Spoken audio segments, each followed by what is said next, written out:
ఎన్టీఆర్ వర్ధంతి సందర్భంగా ఎన్టీఆర్ భవన్‌లో రక్తదాన శిబిరాలు, అంతేకాకుండా వైద్య శిబిరం అయితే ఏర్పాటు చేశారు. అందులో భాగంగా చాలామంది ఆహ్, ఏదైతే బ్లడ్ డొనేట్ చేస్తున్నారో చాలామందికి ఉచితంగానే వైద్య సేవలు అందిస్తున్నారు. అయితే ఇందులో భాగంగా జూనియర్ ఎన్టీఆర్ సుభాన్ మనతో పాటు ఉన్నారు. వారిని అడిగి మరిన్ని వివరాలు తెలుసుకుందాం. అసలు ఏంటి మీరు as it is senior NTR లాగానే తయారయ్యారు.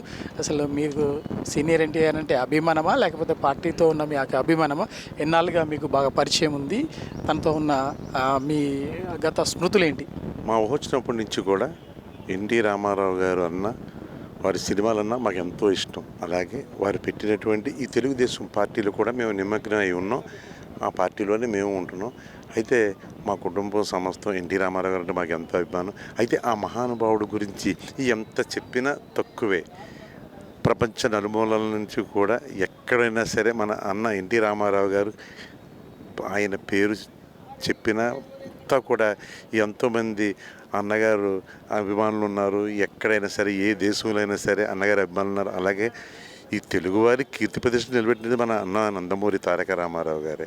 అయితే ఆయన సినిమాలు చూస్తారు, కుటుంబ సమేతంగా అందరూ చూశారు. అయితే పార్టీ పెట్టారు. తక్కువ టైంలో అధికారంలో తీసుకొచ్చినటువంటి మన నాయకుడు మన అన్న నందమూరి తారక రామారావు. అయితే ఆ రోజుని మన అన్నగారు నందమూరి తారక రామారావు ఈ పార్టీ పెట్టి పేద ప్రజలకి ఎంతో మేలు చేశారు. అలాగే ప్రతి ఒక్కరు కూడా న్యాయం చేశారు. ఆ రోజుని ఈ హరిజన గిరిజన బడుగు బలహీన వర్గాలకు న్యాయం జరగాలంటే నా తెలుగుదేశం పార్టీ అధికారంలోకి రావాలి. వచ్చిన తర్వాత పేదవాడికి కడుపు నిండా భోజనం, అలాగే ఒంటి నిండా బట్ట, అలాగే ప్రతి ఒక్కరికి కూడా న్యాయం జరుగుద్దని ఆ రోజున మన అన్నగారు సందేశం ఇచ్చారు. అలాగే ఈ పార్టీని నిలబెట్టారు. మన పార్టీ దిగ్విజయంగా ముందుకు సాగుతుంది. అయితే ఈ రోజుని మన పార్టీని మన చంద్రబాబు నాయుడు గారు ముందుకు నడుపుతున్నారు. మన లోకేష్ బాబు గారు ఆధ్వర్యంలో మన పార్టీ విజయపథంలో నడుస్తుంది. అయితే ఈ రెండు రాష్ట్రాలు విడిపోయిన తర్వాత మన తెలుగు రాష్ట్రం కింద మన ఆంధ్రలో మన పార్టీ అధికారంలో ఉంది. మనంతా కూడా మన పార్టీ దిగ్విజయంగా ముందుకు సాగుతుందని ఈ సందర్భంగా మీ అందరికీ మనవి చేసుకుంటున్నాను. జై తెలుగుదేశం, జై జై తెలుగుదేశం. ఎన్టీఆర్ డైలాగ్స్ ఏమైనా చెప్పగలుగుతారా? మీకు నచ్చిన డైలాగ్, మీరు ఏదైనా మంచి సినిమా ఏంటి ఆయనకు సంబంధించి?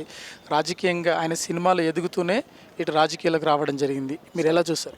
ఎన్టీ రామారావు గారి గురించి ఎంత చెప్పాలన్నా తక్కువే అండి. ఆయన గురించి మాట్లాడాలన్నా, ఆయన డైలాగులు చెప్పాలన్నా మనం చెప్పలేమండి. ఎందుకంటే ఇప్పుడు చెప్తామండి, సినిమా డైలాగులు చెప్తారు. అయితే ఎన్టీ రామారావు గారి గురించి ఎంత మాట్లాడినా తక్కువే అండి. ఆయన్ని మాట్లాడాలంటే ఆయన టైప్లో మాట్లాడాలంటే చాలా కష్టం అండి. ఆయన మహానటుడు, మనమెంత సామాన్యులు ఆయన మహానటుడు. బ్రదర్ ఇట్లా రా బ్రదర్, మన పార్టీ అధికారంలోకి రావాలి అంటే మనమంతా కూడా కృషి చేయాలి. ఈ తెలుగింటి ఆడపడుచులకు, నా అక్క చెడులకు అందరికీ నా పార్టీ అంతా కూడా న్యాయం జరిగింది అని ఆ రోజున మన అన్నగారు చేసినటువంటి ఈ వాగ్దానం ఆయన పార్టీ పరంగా నిలబెట్టారు. మన అన్నగారు టోన్లో మాట్లాడాలి అంటే ఎవరైనా సరే కష్టమే. అయితే ఏంటంటే నేను మాట్లాడగలుగుతున్నాను. మన అన్నగారి మీద ప్రేమానురాగాలు సమస్తం ఉంటాయి. అలాగే ఈ తెలుగు ప్రజలందరూ కూడా ఆయన శిరస్మాయిగా నిలబడి ఉంటారని మనస్ఫూర్తిగా కోరుకుంటూ సెలవు. ఆయన యుగ పురుషుడు అంటున్నారు. ఆయన తెలుగు జాతికి ఒక మంచి బీజం వేశాడు, లేదంటే తెలుగు జాతిని ప్రపంచానికి ఖ్యాతికి చెప్పాడు అని చెప్పేసి అంటారు. ఏమండి, అన్నగారు తెలుగు జాతి కీర్తి ప్రతిష్టలు నిలబెట్టినటువంటి గొప్ప వ్యక్తి, గొప్ప నాయకుడు అన్నగారు. ఏ దేశం వెళ్ళినా, ఎక్కడికి వెళ్ళినా, ఏ ప్రదేశం, ఏ దేశం వెళ్ళినా, ఎక్కడికి వెళ్ళినా సరే, ఏ రాష్ట్రంలో అయినా సరే అన్నగారు అంటే మన అన్న నందమూరి తారక రామారావు గారు కీర్తి పరిషత్తులు తెలుగువారి ఆత్మగౌరవాన్ని నిలబడిన గొప్ప నాయకుడు అండి ఆయన, మన అన్నగారు. ఆయన గురించి ఎంత చెప్పినా తక్కువని నా ఉద్దేశం. అయితే ఏంటంటే ఈ రోజుని మన అన్నగారు పెట్టిన భిక్షే కదండి తెలుగు వారికి, ఆయన గురించే కదండి మన అన్నగారు గుర్తింపు తెచ్చారు తెలుగు వారికి మన అన్నగారే కదండి. ఈ రోజుని అన్నగారిని మనం శిరస్మాయిగా ఎప్పుడు కూడా ఈ వర్ధంతి కార్యక్రమం శుభ సందర్భంగా, ఈ కార్యక్రమం సందర్భంగా మనం అంతా కూడా అన్నగారు మనం గుర్తు చేసుకొని ఆయన చేసినటువంటి ఎన్నో కార్యక్రమాలు ఉన్నాయి.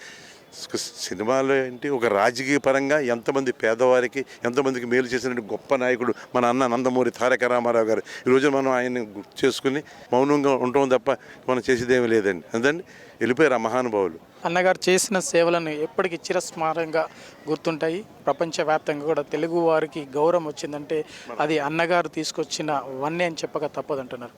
కెమెరామెన్ ఆచార్యతో ఎలైట్ మీడియా, హైదరాబాద్.